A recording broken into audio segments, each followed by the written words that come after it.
Genesis chapter 11, the Tower of Babel. Verse 1. Now the whole world had one language and a common speech.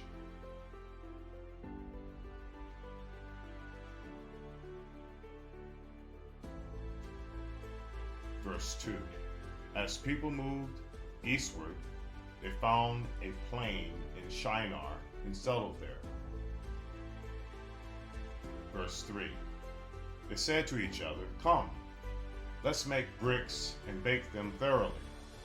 They used brick instead of stone and tar for mortar. Verse 4. They said, "Come, let us build ourselves a city with a tower that reaches to the heavens, so that we may make a name for ourselves.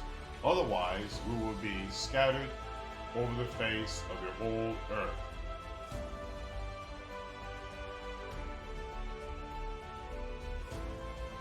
Verse 5.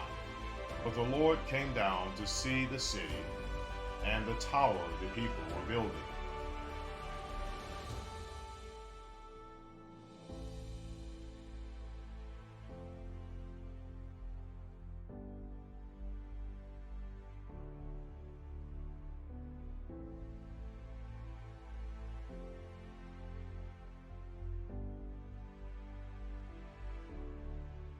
Verse 6. The Lord said, "If as one people speaking the same language, they have begun to do this, then nothing they plan to do will be impossible for them."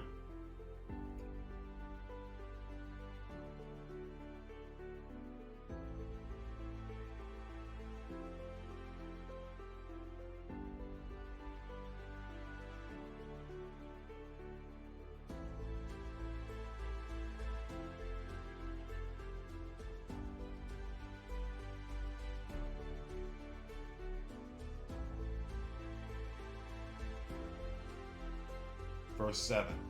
Come, let us go down and confuse their language, so they will not understand each other.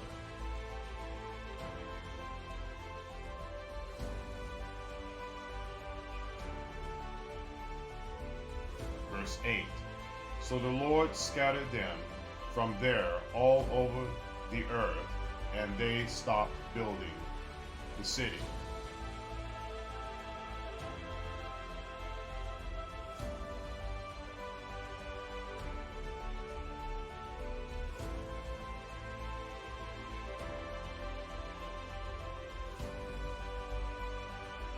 Verse 9. That is why it was called Babel, because there the Lord confused the language of the whole world. From there the Lord scattered them over the face of the whole earth, from Shem to Abraham. Verse 10. This is the account of Shem's family line.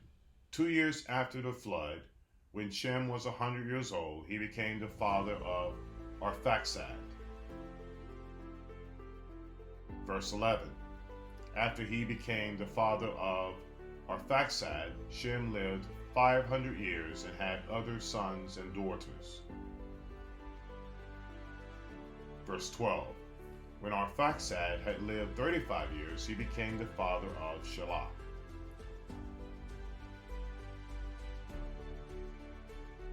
Verse 13. After he became the father of Shelah, Arphaxad lived 403 years and had other sons and daughters.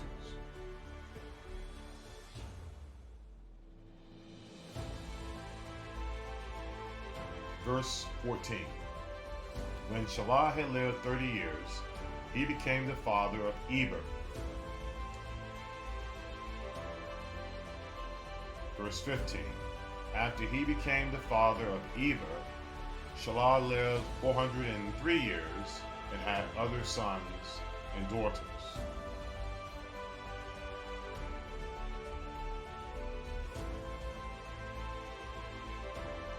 Verse 16. When Eber had lived 34 years, he became the father of Peleg.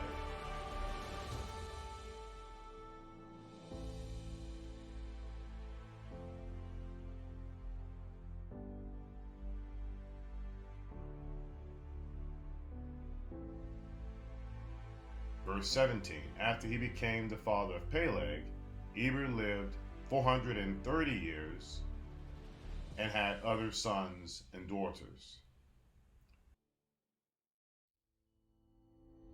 Verse 18, when Peleg had lived 30 years, he became the father of Serug.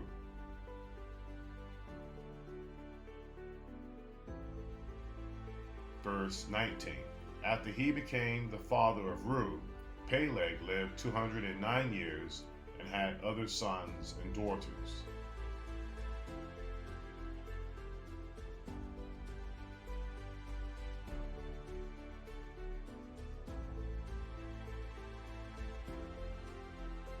Verse 20, when Serug had lived 32 years, he became the father of Serug.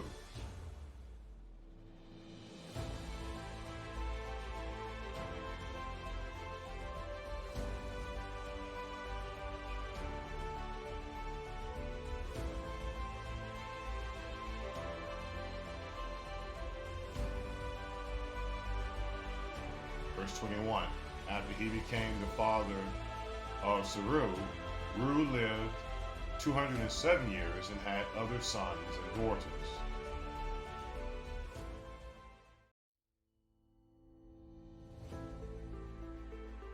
Verse 22, when Serug had lived 30 years, he became the father of Nahor.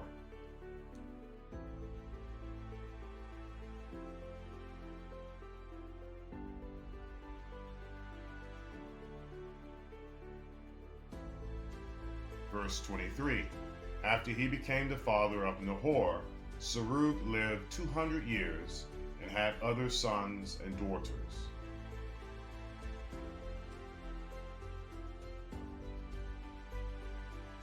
Verse 24, when Nahor had lived 29 years, he became the father of Terah.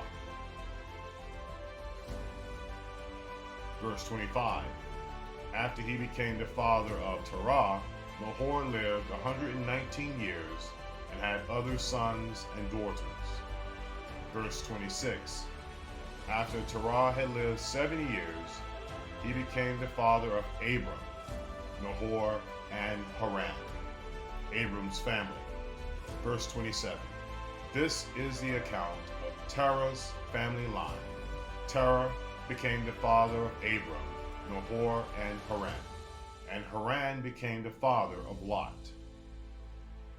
Verse 28, while his father Terah was still alive, Haran died in the Ur of the Chaldeans in the land of his birth.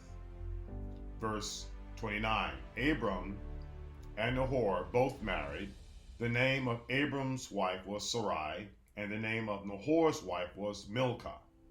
She was the daughter of Haran, the father of both Milcah and Iscah. Verse 30, now Sarai was childless because she was not able to conceive. Verse 31, Terah took his son Abram, his grandson Lot, son of Haran, and his daughter-in-law Sarai, the wife of his son Abram, and together they set out from Ur of the Chaldeans to go to Canaan. But when they came to Haran, they settled there.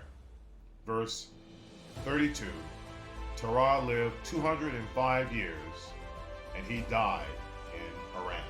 This is the end of the reading of Genesis chapter 11. If you have any questions or suggestions as to what else we can do to make these videos better, please let us know in the comments below. We are a very young channel, so please click the thumbs up button and subscribe so that we can affect the YouTube algorithm in a positive way. Thank you very much.